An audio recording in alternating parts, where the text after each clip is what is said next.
राजा बळीने एक विश्वजित नावाचा यज्ञ केला. विश्वजित. आपण लक्ष्मी याग म्हणतो, गणेश याग म्हणतो, रुद्र स्वाहाकार म्हणतो, अतिरुद्र स्वाहाकार म्हणतो, नवचंडी म्हणतो, शतचंडी म्हणतो. असे व्याग असतात, यज्ञ असतात. गायत्री पुरस्चरण म्हणतो. अशी काही यज्ञाचे भाग सांगितले. राजसू यज्ञ, पुत्रकामिष्ट यज्ञ,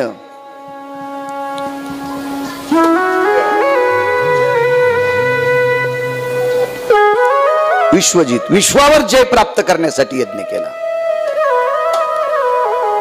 आणि तो यज्ञ सफल सुद्धा झाला. सफलही झाला, सफलही झाला. बळी हा एवढा उदार आणि एवढा दानशूर व्यक्ती होता.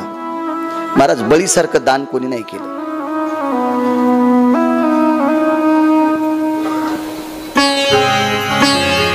दातृत्वाच्या बाबतीत एक कर्ण एक दानशूर आहे. दानशूर कर्ण. कर्णाच्या जीवनात वृषाली नावाची पत्नी प्राप्त झाली.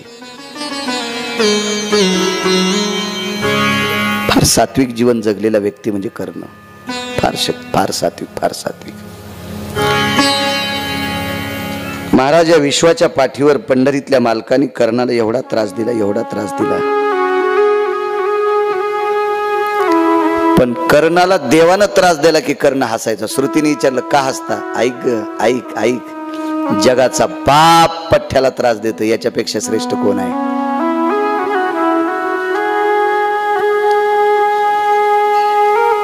कर्ण भिडता समरांगणी, बाणे व्यापियेला रणी, मागशी काढोनी धुनिदात तयाचे.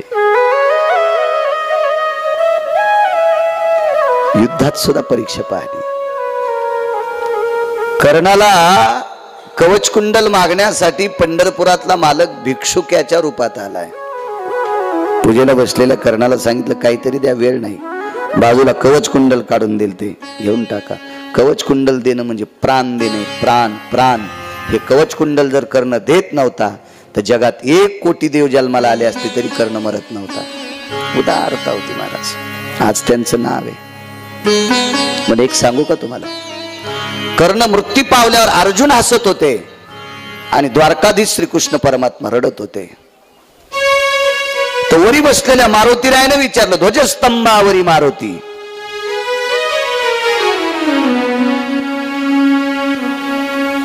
वानरू शब्द आहे.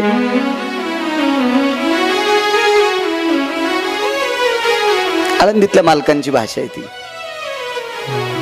आळंदीतल्या मालकांचं ती वाणीचं प्रभुत्व आहे. ते मालक आहे.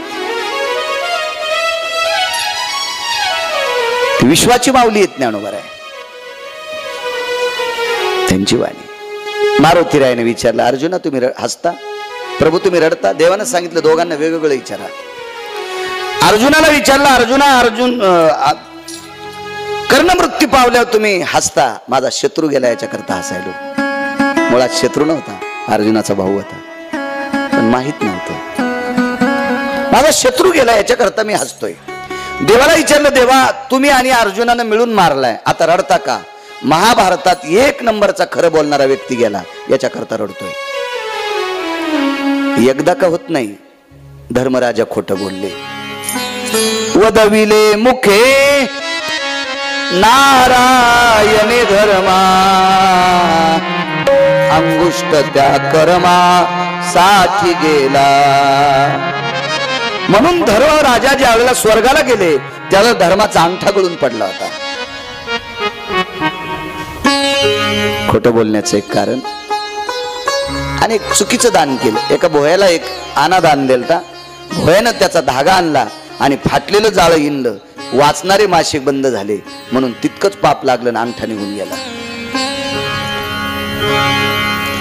खोटं बोलायची वेळ येऊ नये म्हणून विदुर काका गावाच्या बाहेर राहिले. आणि जीव गेला तरी हरकत नाही, पण खोटं बोलायचंच नाही. तो फक्त कर्ण होता. कुंती सांगती देवाला, कर्ण तो पांडव रे पहिला.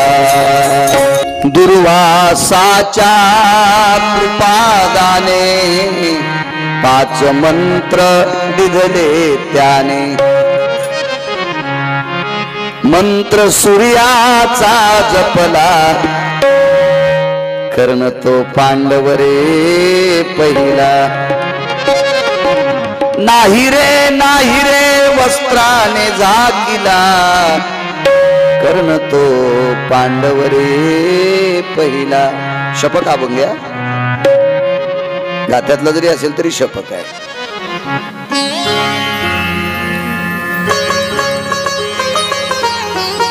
सूर्याच्या मंत्राने दुर्वासाच्या कृपादाने वरदाहस्त पावलेली कुंती हिला 5 आपत्ती झाली. 3 हिला 2 दुसरीला. माद्री आणि कुंती या दोघी जणी. कुंतीला कळालं, उदाहरणार्थ सांगतोय, कर्ण आपला मुलगा आहे, पण कर्णानं सांगितलं आई भावाला सांगू नकोस बरं. ए कर्णा, तू पांडवाच्या बाजूने लढणं नाही, कौरवांना शब्द दिला याच्यात खोटं नकोय. तू शक्तिशाली आहे, पांडव हारतील, ऐक म्हणे आई. मी जर खोटं बोलून पांडवांकडे आलो, नियतीचा फटका बसला तर आम्ही साईला साई मरू. पण मी जर कौरवाकडून राहिलो आणि पांडव जर हारले तर पांडव मरतील, कौरव जिंकले तर मी वाचेल, तुला एक का होत नाही पुत्र शिल्लक आहे. आणि आदा कदा कौरव हारले तर मी मरेल, तुला 5 पुत्र शिल्लक आहे. कोण्याही बाजूने तुझ्याच बकिटात चेंडू आहे, तू काळजी करू नकोस आहे, तुझी कुश खाली राहणार नाही. महाराज, आईचे डोळे पुसणारा जगाच्या पाठीवरचा एक व्यक्ती, त्याचं नाव होतं कर्ण.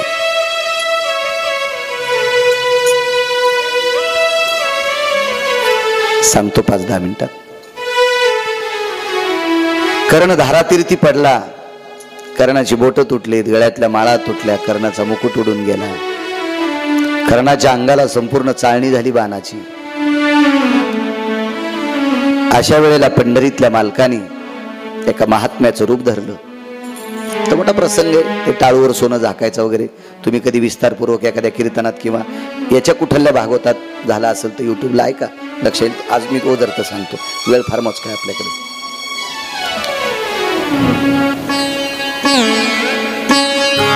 कर्ण ज्या वेळेला धारातीर्थी पडला, संपूर्ण युद्धाची शांतता आहे, जिकडे तिकडे निघून गेले.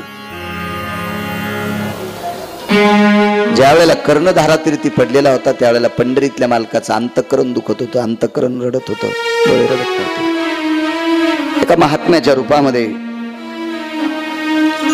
युद्धभूमीच्या ठिकाणी भगवान प्रगटले आणि आवाज दिला, आहे का कोणी दाता?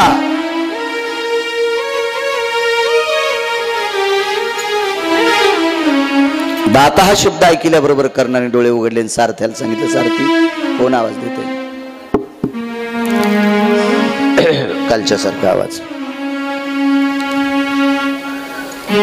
सारथ्यानं सांगितलं, महाराज स्लो, हळूहळू हळूहळू. सारथ्यानं सांगितलं, महाराज तुम्ही एवढे परेशान आहात, सर्व अंगातून रुधिर वाहते, मी काय दातृत्वाच्या गोष्टी नाही रे. बघ, आहे का कोणी दाता? कर्णाच्या सारथ्याने आवाज द्यायला या जवळ आले. कर्णाने विचारलं, काय पाहिजे? काही नाही म्हणे, माझा चिमुकला मुलगा मृत्यू पावलाय, त्याचा अंत्यविधी करण्यासाठी खड्डा खांदलेला आहे, पण त्या खड्ड्यात मुलगा टाकायच्या अगोदर त्याच्या टाळूवर सोनं टाकायचे, आणि आम्ही गरीब माणसेत, आमच्याकडे ते नाही. हे सगळं नाटक पंढरीतल्या मालकाचं आहे.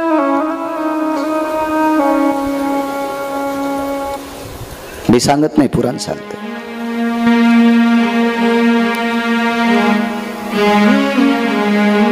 आणि मग तुम्ही असं सोनं पाहिजे असेल तर युद्धभूमीत का आलात?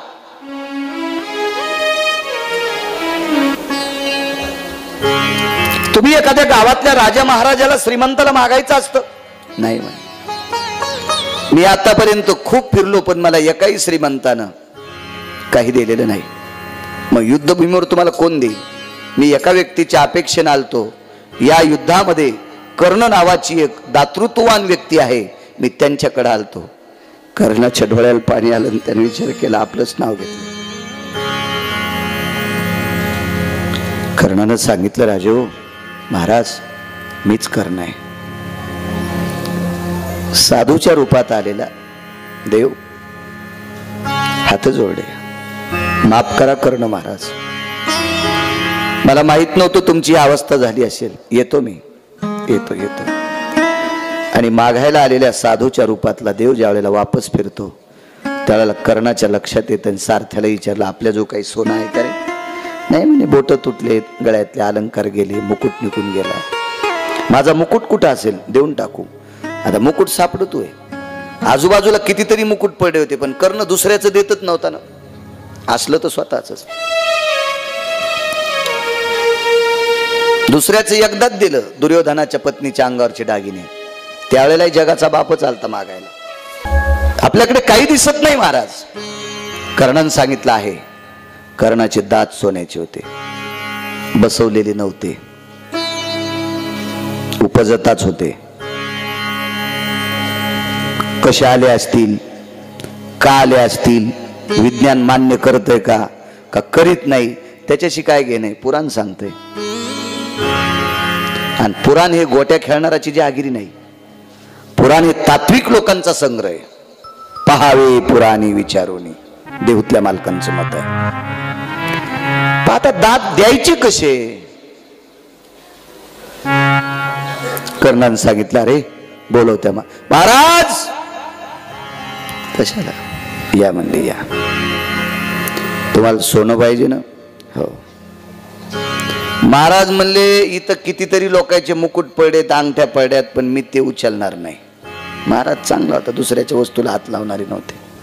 आता पंढरपुरातला मालक महाराज झाला म्हणले होते, काय साधा महाराज असेल काय?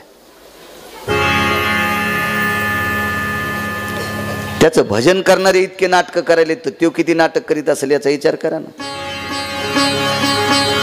मोस्ताईनच नाटक त्याचं भजन करणारे, किती नाटक. त्याचं भजन करणारा साधू होत असतो, तर त्याला कसा साधू होता येत, त्याला कसा किती नंबरचा साधू होता येतं याचा विचार करा ना. तो किती टोकाचा साधू असेल. देव म्हणलं काय बघायचं का? नाही म्हणले, आपण कोणाचं घेणार नाही म्हणले. कर्ण म्हणले, मीच देतो. कुठे तुमच्याकडे सोनं? कर्णानं सारथ्याला सांगितलं, सारथी,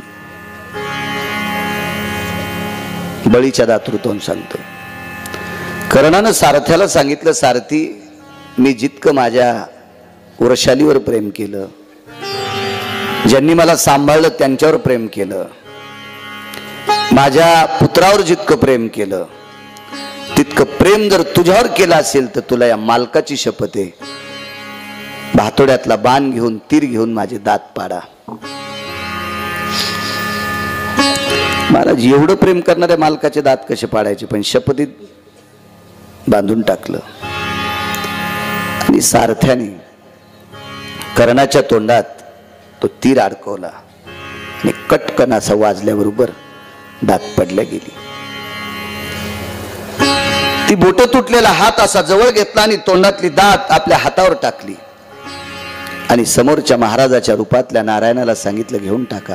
तर तो देव होता, देव चतुर, देव चतुर. त्यांनी सांगितलं, रक्त लागलेलं धन मी घेत नाही.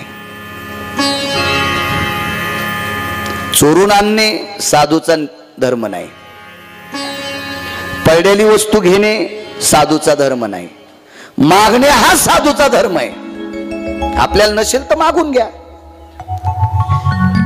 चोरणे पाप आहे, उचलणे पाप आहे. आणि रक्तरंजित धन, त्याला अशुद्ध रक्त लागले, रुधिर लागले. आयुष्य 2 मिनिटाचं शिल्लक आहे. कर्णाच्या डोळ्यातून पाणी आलं, ते मरणाच्या भीतीने नाही. देवा, अरे आतापर्यंत जी वस्तू मागितली ती सगळ्यांना देत आलो. देवा, तुला कवच कुंडल दिलेत रे, पण मरता मरता एका महात्म्याला दात दान करण्याचा योग आलता. काढवाला श्रीमदात काय पुण्य कमी पडलं का रे कर्णाचं? कर्णानं हात अलीकडे घेतला, युक्तिवाद सुटला आणि डोळ्यातून आलेल्या पाण्यानं दात धुतल्या गेले. डोळ्यातल्या अश्रूनं दात धुतल्या गेले आणि मग ती दात धुवून पिवळ्या डळ सोन्यासारखी, सोन्याची दात चमकत होती. साधूनं तोंड फिरवलं होतं. आयुष्य राहिलं होतं 30, 40, 45 सेकंदाचं. आवाज दिला, महाराज वापस फिरले, हातावर हात टाकला, दात टाकले आणि प्राण सोडून दिला.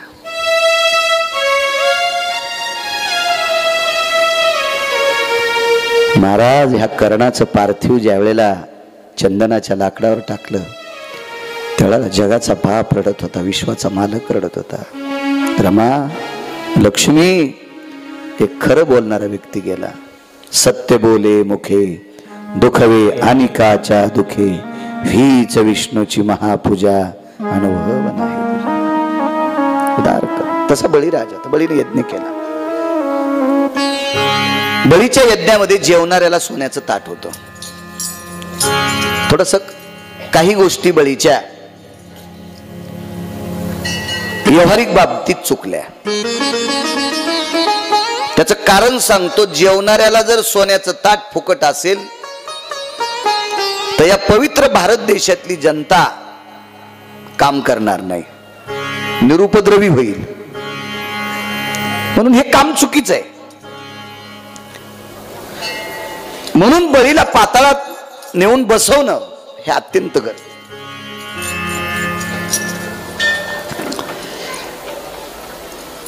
पांडवांनी यज्ञ केला. पांडवाच्या यज्ञामध्ये 1400 ताटं सोन्याची होती. मी पहिल्याच दिवशी तुम्हाला बोलून गेलतो. 48,324 लोक जेवत होते एका पंक्तीला, गुणिले 14.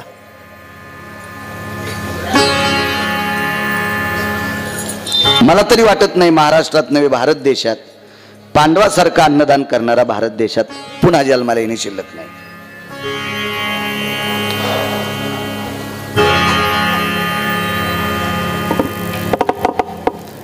आणि दुसरी एक गोष्ट सांगतो. पांडवांनी केलेल्या यज्ञातला जो अर्थ होता तो चुकीच्या मार्गाने कमवलेला नव्हता.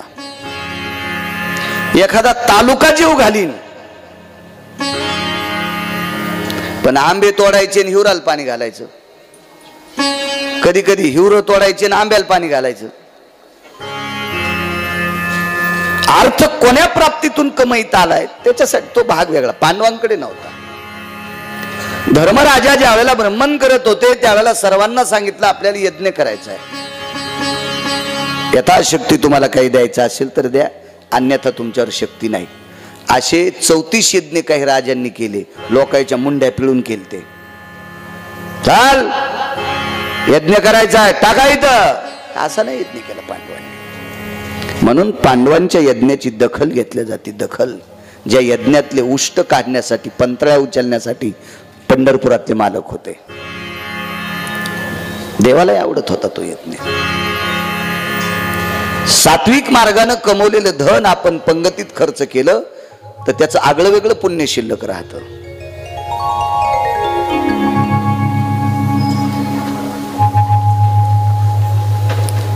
चातुर्मास चालू होता एका संन्याशाचा आणि त्या संन्याशाला रोज राजाच्या महालात दुपारी जेवायला होतं. राजाच्या महालात संन्याशी दुपारी जेवत असताना राणीनं चंद्रहार खुंटीला अडकवायचा आणि महाराजाला जेवायला वाढायचं. पण एक दिवस महाराजाच्या अंतःकरणात पाप आलं. महाराजांनी राणीचा चंद्रहार चोरून नेला. दुसऱ्या दिवशी सकाळी बहिर्दिशेला गेले, म्हणजे दीर्घशंकेला गेले. स्नान आटपलं, संध्या आटपली आणि मग महाराजांच्या अंतःकरणात प्रकाश पडला आपण चोरीचं काम करायला नव्हतं पाहिजे. इकडे राजाच्या नगरीत पूर्ण चर्चा झाली. चंद्रहार कोणी चोरला? दाशीने चोरला, नौकराने चोरला, आमक्यानं चोरला, तमक्यानं चोरला, प्रधानाचा मुलगा आलता, वगैरे वगैरे. ज्याच्यावर नाही त्याच्यावर आळ घालायला सुरुवात झाली. महाराज दुसऱ्या दिवशी जेवायला आले. पात्र लावलं. जेवायला बसायच्या आधी महाराजांनी विचारलं, मला जे चातुर्मासात कालच्या जेवणासाठी स्वयंपाक केलता या स्वयंपाकाचं द्रव्य कुठलं होतं? वरण आपल्याच राज्यातली तूर होती त्याचं केलं. गहू आपल्याच राज्यात पेरले होते त्याच्या पोळ्या चपात्या केल्या. पण मागच्या आठवड्यामध्ये एका राज्यामध्ये चोरी झाली आणि त्या चोरीतल्या राज्यातले तांदूळ उंठाच्या पाठीवर, हत्तीच्या पाठीवर काही चोर घेऊन जात होते. आपल्या गुप्तहेरांनी ते अडवले आणि ते तांदूळ आणले. चोरांनी नेत असलेले चोरीचे तांदूळ संन्याशाला खाला दिले. ते पोटात गेल्यामुळे त्याच्या अंतःकरणात चोरेकर्माचा भाव निर्माण झाला आणि राणीचा हार चोरला. तुम्ही जसा आहार खाता तशी बुद्धी तयार होत असते. सगळ्यात माणसाचे विचार बदलीत कोण असेल तर आहार बदलीत आहे. तुम्हाला एक सांगू का, आमच्या लोक काजू देतात, बदाम देतात, पिस्ता देतात. खरं तर मी शेंगादाण्याला काजू म्हणून खाणारा माणूस. आपल्या काय काजू स्वप्नात येतील का? मी शेंगादाण्याला काजू समजून खात असतो. मानावे ते मनी समाधान. आम्ही या अवस्थेला, या टोकाला, इतक्या विचित्र परिस्थितीतल्या माणसांना तुम्ही ताट भरू भरू काजू ठेवायचे. मोठ्या धानोऱ्याला गेले, पावडे तुम्ही साक्षीदार आहेत, मारुती तू साक्षीदार आहेस. 200 लोकायला अंजीरसह फराळाचं होतं नंदू पाटलांकडं. आहेत काही म्हातारी माणसं साक्षीदार आहेत त्या गोष्टीचे. मग हा जो आहार आहे का, ही पचवायची ताकद शरीरात लागते. आहार हे असे जे आहार आहेत का, हे पचित आले पाहिजे, पचित आले पाहिजे. याच्यासाठी साधना लागेल. नाही साधना केली ना, मग असं ओरिजिनल खाल्लेलं दुसऱ्या ठिकाणी खर्चित येत. त्याच्यामुळं ते पचिता पण आलं पाहिजे, पचवता आलं पाहिजे, पचवता आलं पाहिजे. चला, पांडवांनी यज्ञ केला, त्यांना ताट होती सोन्याची सगळ्यांना जेवायला. यज्ञ आटपला, यज्ञाचा एक ताटाचा कोपरा कमी झाला, एक कोपराच फक्त ताटाचा. हे ताट कोण्या महाराजाला दिलं तर त्याच्यावर नाग निघलं, गिरगावचे बाळू महाराज. मी नव्हतो म्हणा, पण लोकांना राग येईल म्हणून माझ्यावर घेतो. मी कुठं त्या काळात होतो कारण तितका पुण्यवान आहे का पांडवाच्या यज्ञातला प्रसाद खाला. पण या पंक्तीत केलेल्या स्वयंपाकावर कपिलेश्वराचं लक्ष असेल. म्हणून एखाद्या गावात नेऊन एखादा माणूस सोन्याच्या चुलीत, सोन्याच्या पातेल्यात शिजलेला भात खाऊ घालील, पण त्याला भजन नाही ना. इथल्या स्वयंपाकात भजन आहे, इथल्या स्वयंपाकात चिंतन आहे, इथल्या स्वयंपाकात नामस्मरण आहे. त्याच्यात कणाकणात देव भरलेला आहे. प्रसाद, प्रसाद नोय अन्न. आणि प्रसाद हे अन्न नसतंय, तो प्रसाद असतो, प्रसाद असतो. श्राद्धाच्या दिवशी केलेलं अन्न, तेरवीला केलेलं अन्न, उदक शांती विधीला केलेलं अन्न, वास्तूला केलेलं अन्न, मुलाच्या शांतीला केलेलं अन्न, लग्नात केलेलं अन्न आणि सप्ताहात, कीर्तनात, भागवतात केलेला प्रसाद, ते प्रसाद होऊ शकत नाही. ते अन्न आहे. आणि हे अन्न होऊ शकत नाही, हे अन्न अधिक प्रसाद आहे. म्हणून एकही भाताचा शीत ताटावर, कसल्याही प्रकारचा पोळीचा तुकडा, कोणाची बेसनाची वडी असेल, काल बालुशाही, मला वाटतं आज बेसन वडी आहे. आज कुठली पंगत आहे? मधली बेट सांगी. मला वाटतं आज बेसनाची वडी आहे ना. हो, एक कण वाया जाता कामा नये.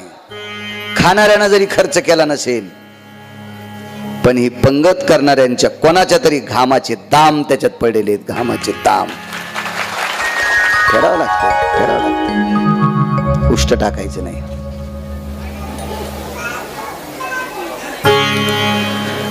मग तो कोण महाराज आमंत्रित केले आणि त्यांना विचारलं का तुम्ही कोपरा. त्या महाराजांना रात आंधळ होतं. त्यांचं ताट संध्याकाळी दिलेलं कोणीतरी उंदरानं खाली पाडायचं. पडू पडू पडू ते उरलं. जाताना ताट जमा केलं, त्याचा कोपरा त्यांनी जमा केला.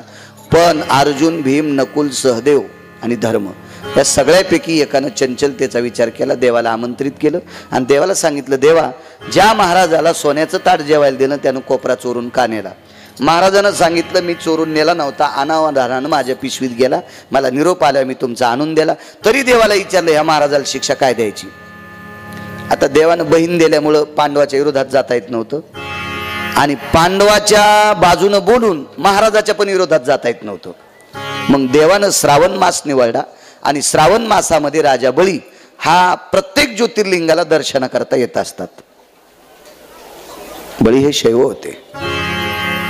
आणि मग एका ज्योतिर्लिंगावर भगवान अर्जुन, भगवान धर्मराज आणि विश्वाचे मालक देवादिदेव श्रीकृष्ण परमात्मा तिघा जणांनी या ज्योतिर्लिंगावर राजा बळीला सापडलं. आणि अर्जुनाला आणि धर्माला विचारायला विचारा. बळी होते, कौन? पार्थ जी. आप? युधिष्ठिर है जी. काय काम आहे? काही नाही महाराज, आमच्या राज्यात आम्ही राजसू यज्ञ केला. त्या राजसू यज्ञामध्ये महाराजाला सोन्याचं ताट जेवायला होतं. महाराजांनी ताट परत केलं, पण ताटाचा कोपरा त्यांच्या पिशवीत गेला, त्यांनी आणून दिला. पण महाराजांनी असं वागावं का? महाराजाला शिक्षा काय द्यायची? बळीनं उत्तर काय दिलं? ज्याच्या राज्यात महाराजाला चोरी करायची वेळ आली त्या राजाला फाशील द्या. अर्जुनानं धर्माने मान खाली घातली. महाराज अर्जुनाचा आणि धर्माचा गर्व हरण करायची ताकद बळीत होती. तो बळी किती मोठा असेल.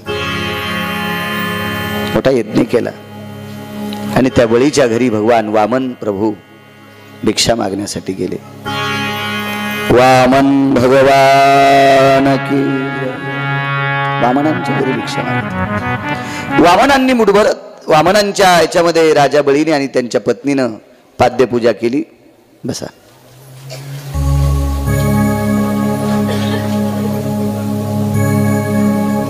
बसा बसा बसा बसा देवराव काका बसा, मामा बसा. वामनांच्या भिक्षेला खारीक आणि तांदूळ वाढायची पद्धत असते. मी सुरुवातीला 5 तास भागवत सांगायचो. त्यावेळेला आम्ही वामनांचं एखाद्या मुलाला वामन करायचो, त्याला जोडी असायची. त्यावेळेला 1 क्विंटल भर तांदूळ तर यायचेच. ते मलाच होते ना, तुम्ही कशाला नेता? 10-15 किलो खारका तर सहजच यायच्या. हो, 100 एकरवाला 2 किलोचे लाडू खारकाचे करायचा आणि भीक माग्या गिरगावकर 10 किलोचे करायचा. वामनाच्या भिक्षेतल्या खारका यायच्या ना. पण आता 3 तासात वामन केले की अर्धा तास गेला, कुठं सांगायची कथा. त्याच्यामुळे श्रोत्यांच्या कानात आपण छेद केल्याचं पाप लागू लागलं. त्याच्यामुळे वामनांना सांगितलं, वामन प्रभू तुमचं चरित्र सांगतोय, हे केलं की वेळ विकडे जातो. त्याच्यासाठी 2 वेळेचं सत्र लागतंय. सकाळचं एक सत्र, संध्याकाळचं सत्र भागवताचं. तितका वेळ तुमच्याकडे नाही. आमच्याकडे जरी असला तर कधी तुमच्याकडे असेल, कधी आमच्याकडे नसतो. असं होतं कधी कधी. वामनांची पाद्यपूजा केली, पण राजा बळीचा दंडक होता. मी तर दिलेलं घ्यायचंच, पण समोरच्या व्यक्तीनं मागायचं. आणि वामनांनी सांगितलं मी आतापर्यंत काही मागितले नाही. बळीनं सांगितलं मागावंच लागे. आग्रह केला आणि 3 त्रिपाद भूमी मागितली. पहिला पाऊल पृथ्वीवर टेकला, 1 मृत्यूलोक आठवला, दुसऱ्यात स्वर्ग 21 स्वर्ग 14 भुवन हे सगळं आठवलं. तिसरा कुठं ठेवू? तुका म्हणे बळी जीव दिला पाया तळी. महाराज बळीला संकल्प सोडत असताना त्यांचे गुरुजी आडवे आले, शुक्राचार्य. फार विद्वान व्यक्ती. शुक्राचार्यांच्या पत्नीचं नाव होतं ऊर्जस्वती. देवयानी, कच हे त्यांच्या अशी कुळातली लोक होती. ऊर्जस्वती पत्नीचं नाव होतं. काय सुंदर नाव आहे, ऊर्जस्वती. मुनी श्री शुक्राचार्याने राजा बळीला सांगितलं, राजा अरे काय संकल्प सोडतोस तू? कोणी माहिती आहे का तुला? देव देव. बळी म्हणाला, गुरुजी जगाचा बाप जर पठ्ठ्याच्या दारात भीक मागायला आला असेल तर तो भिक्षुक आहे आणि मी दाता आहे. याच्या पलीकडचं पुण्य कोणाला प्राप्त होईल? हे तुला संपवायसाठी आलाय, संपू द्या गुरुदेव, पण पठ्ठ्या दातृत्वात चंद्र सूर्य येतोपर्यंत मी श्रेष्ठ ठरेल. पण शुक्राचार्यांना आपल्या शिष्याविषयी तळमळ होती. देवराव काका, मामा, तळमळ होती. झारीमध्ये प्रवेश केला, सूक्ष्म रूप धरलं झारीत. महाराज पाणी पडत नव्हतं. वामनांच्या लक्षात आलं निशाचरांचे गुरु शुक्राचार्य मध्ये बसलेत आणि म्हणून बगलेतल्या दरभाच्या चटईची एक काडी काढली, राजा बळीच्या हातात दिली आणि सांगितलं याच्यात काहीतरी बसलंय. आड आला म्हणून फोडीला डोळा, बळीने शुक्र आंधळा केला. परमार्थात आड आले. महाराज आपल्या शिष्याकरता परमार्थात दान करण्यासाठी बळी आडवे आले. डोळा गेला.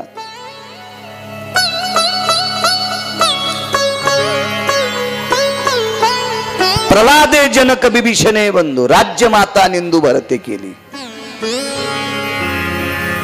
आई आडवी आली प्रभू रामचंद्राला. पिता आडवे आले, प्रल्हाद आला. भाऊ आडवा आला, विभीषण आला.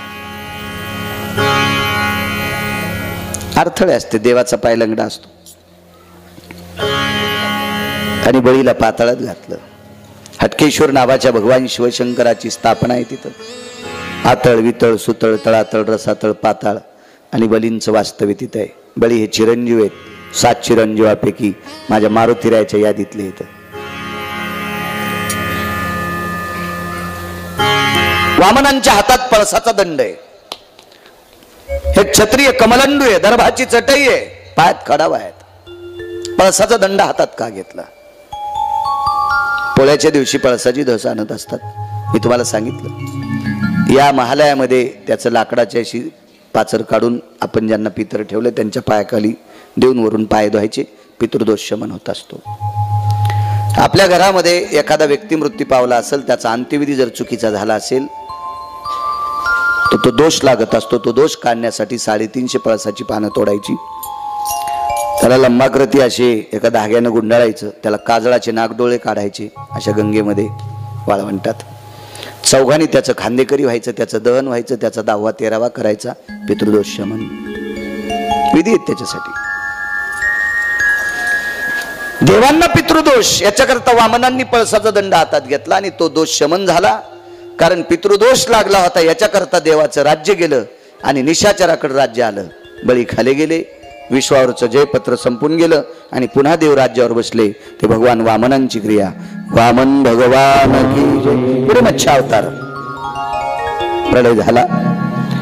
त्या प्रलयातून मुक्ती होण्यासाठी पुढे मत्स्यावतार झाला. सुखदेव सांगतात, राजन, भगवंताची ही दशावताराची चरित्र फार मोठी पावन आहेत. ज्या वेळेला सृष्टी